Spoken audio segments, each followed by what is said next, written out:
Assalamualaikum warahmatullahi wabarakatuh. Perkenalkan, nama saya Alvin Syahir Ruswanda, NIM 210512114023. Di sini pada kesempatan kali ini saya akan mempresentasikan tentang jenis-jenis memori komputer. Di sini saya akan membagi jenis-jenis komputer itu ada dua, yaitu yang pertama ada RAM. RAM atau Random Access Memory. Pengertian RAM. Untuk RAM sendiri, RAM atau Random Access Memory ini adalah tempat untuk menyimpan data sementara ketika komputer atau laptop sedang dijalankan dan dapat diakses secara acak. Sedangkan secara harfiah, RAM adalah tempat penyimpanan memori sementara ketika komputer tengah digunakan.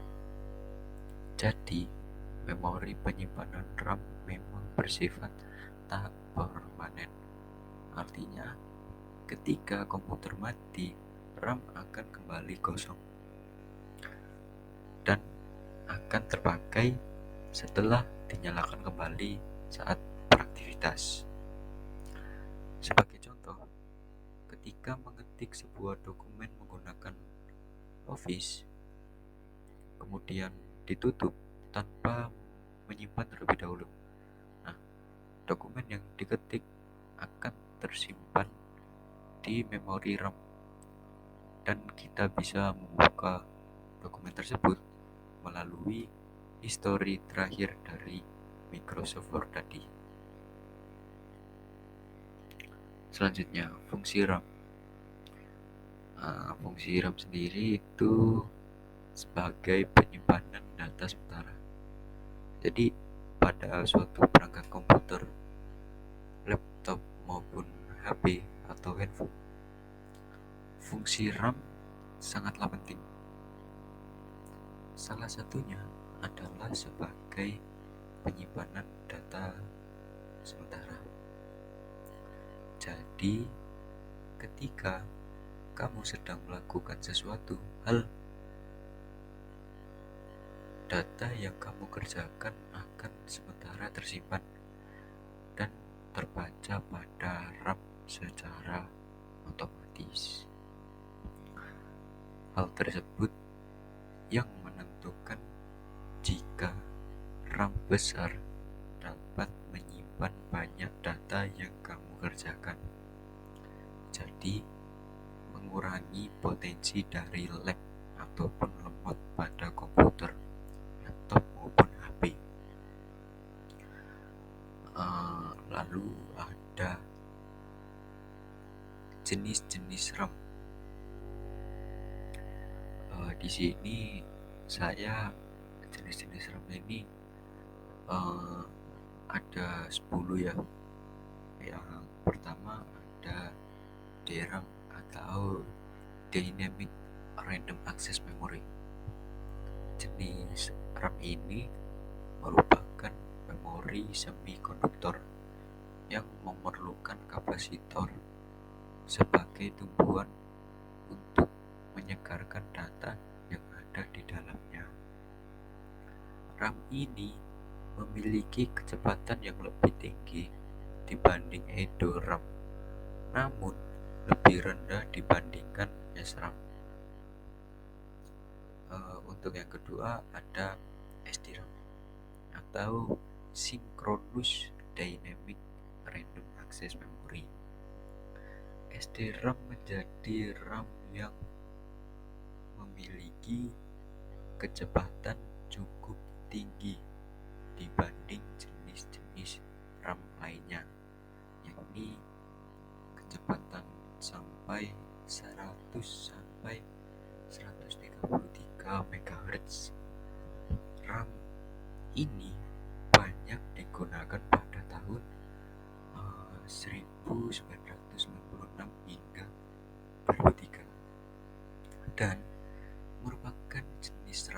yang memiliki 168 pin saluran transfer data ya.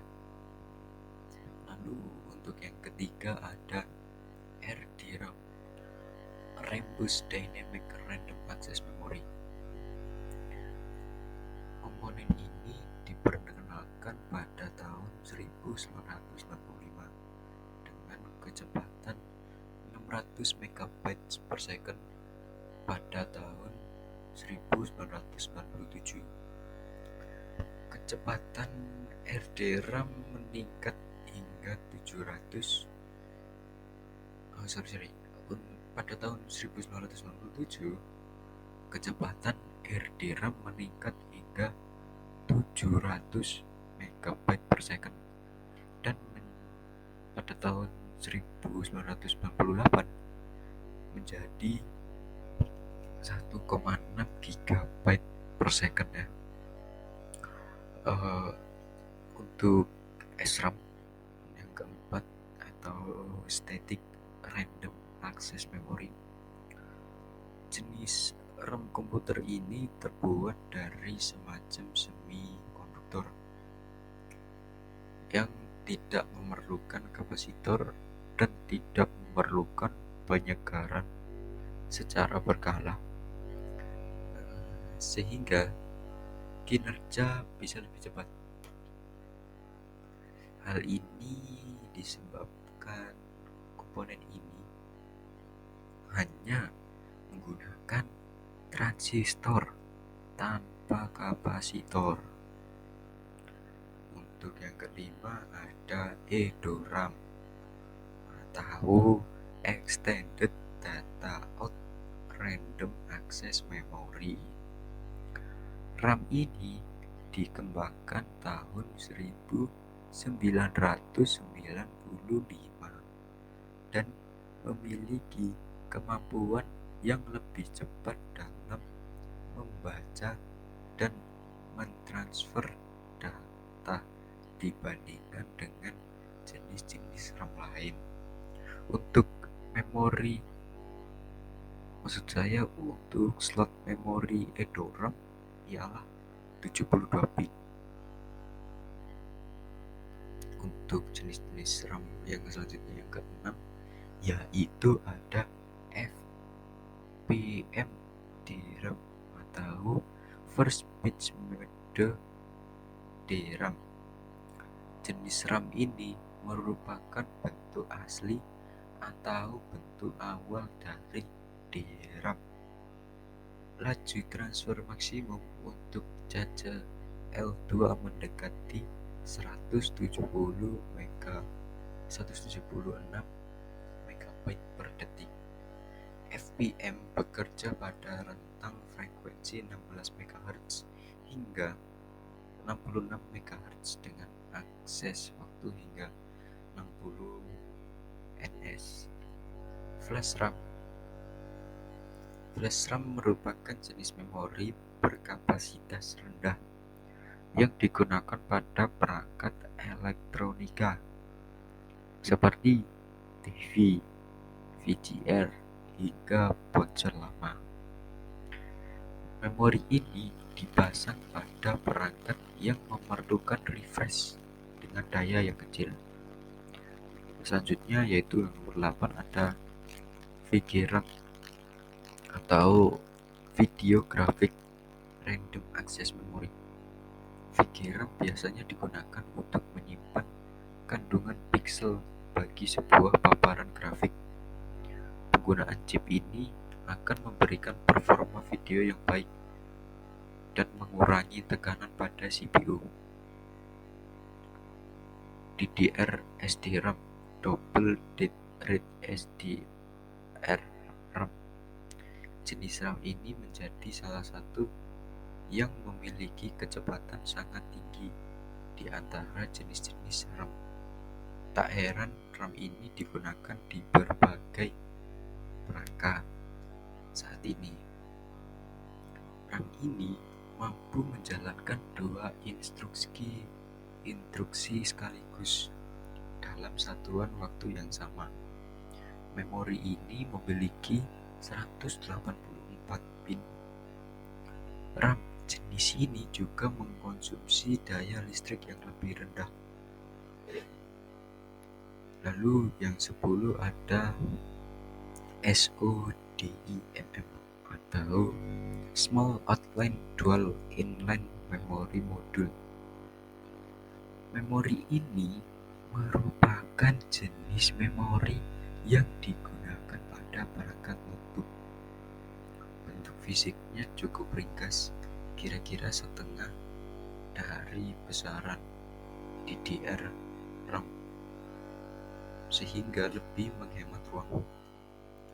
Jenis memori ini biasanya mengikuti perkembangan RAM untuk komputer desktop. Oke, itu adalah 10 jenis-jenis RAM menurut saya.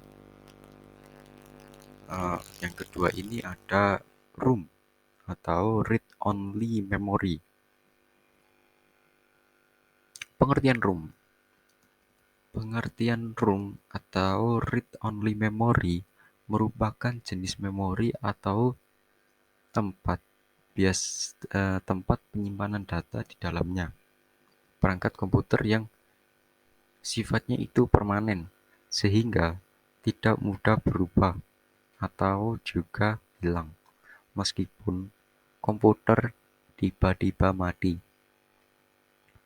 ROM ini termasuk dalam kelompok perangkat keras komputer yang berupa chip memori semikonduktor, yang mana isinya itu hanya bisa dibaca saja. Bahkan untuk menyimpan data pada ROM dapat dibilang tidak mudah. Biasanya ROM ini berisi program-program yang berbentuk default dari pabrik, sehingga umumnya ROM ini digunakan untuk menyimpan firmware. Fungsi ROM sendiri ini adalah sebagai media penyimpanan. ROM ini berfungsi ialah untuk menyimpan firmware berupa perangkat lunak atau juga yang sering disebut software. Perangkat lunak yang biasa mengisi ROM ini misalnya yang berhubungan dengan seperti perangkat keras seperti ROM BIOS. BIOS itu Basic Input Output System. Lalu yang selanjutnya ada jenis-jenis ROM. Untuk jenis ROM yang pertama ini merupakan stock ROM. Merupakan jenis ROM yang merupakan bawaan dari sistem operasi. Maksudnya atau dalam bentuk default, serta juga belum mendapatkan modifikasi.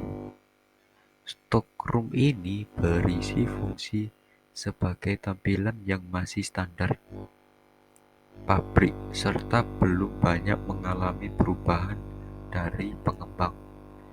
Biasanya jenis ROM ini ditemukan pada perangkat Apple iOS serta Palm's webOS.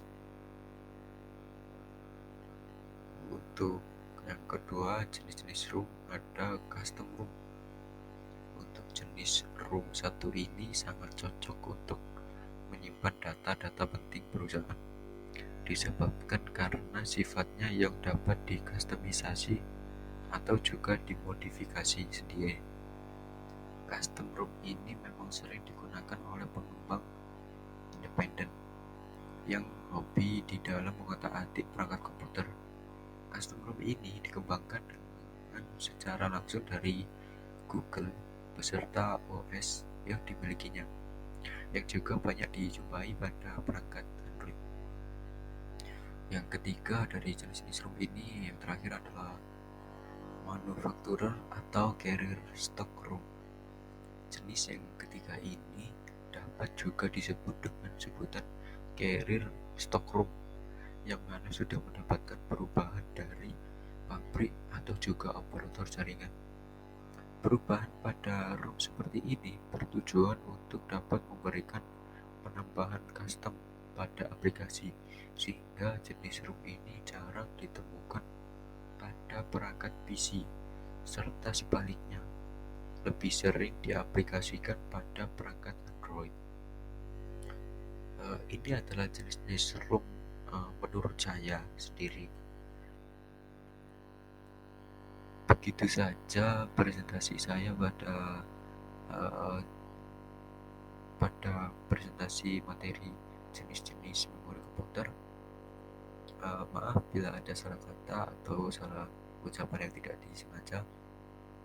Bila ada tambahan, saran, komentar atau kesalahan dari presentasi saya pada kali ini, bisa cek di kolom komentar.